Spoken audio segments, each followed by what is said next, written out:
Next up, Bonnie Kandel.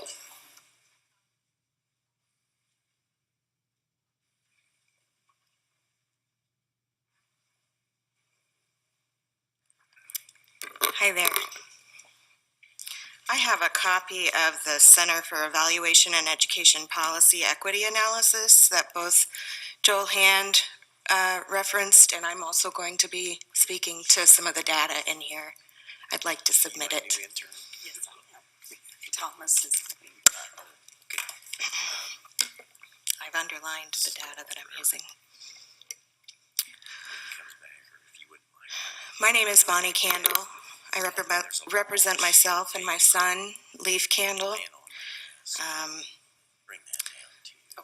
To not speak about the injustices happening here would be a betrayal of my son.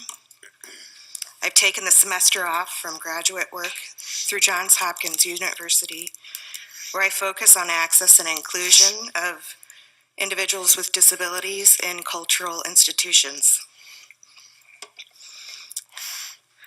I did that so that I could come and speak to this committee as much as I could. There's too much at stake for my family if vouchers continue. There's a civil rights crisis unfolding in Indiana and now, unfortunately, across the United States.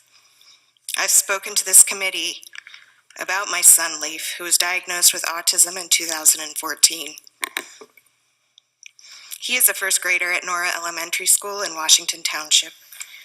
He is in an autism classroom where he has the opportunity to push into mainstream classrooms where his ability allows.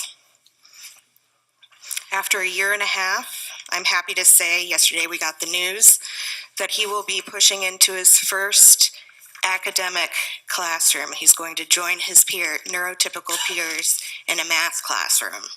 We celebrated.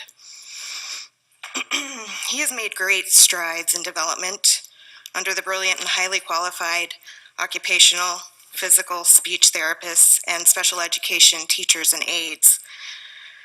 And because of this dedicated team, Leif is an emerging reader. These milestones, this progress is crucial in Leif's development towards being a fully engaged citizen and independent adult. A large part of my son's success can be attributed to access to developmentally appropriate public preschool, where he learned how to cope with peers. He developed a pencil grip to write his name, and he worked with speech therapists to improve his articulation to the point where he is now understood by strangers. Please continue to fund pre-K. I take issue with this bill because of the pathway it creates to funneling children and funding into private schools. This committee is bringing Indiana closer and closer to universal eligibility in subsidized private education. I will state again that the infrastructure to educate disabled students, it's missing. It's missing outside of public education. The same systems that we are expected to educate our disabled children are the systems that are completely tapped by Medicaid. Waiting lists are often up to 10 years long.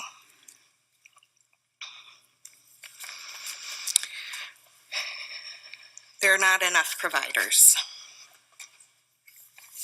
We have nowhere to go outside of public education that offers equitable access and equitable education opportunities within inclusive environments. The expansion of Indiana's voucher programs, defunding of public education, leaves disabled students behind in an underfunded education system.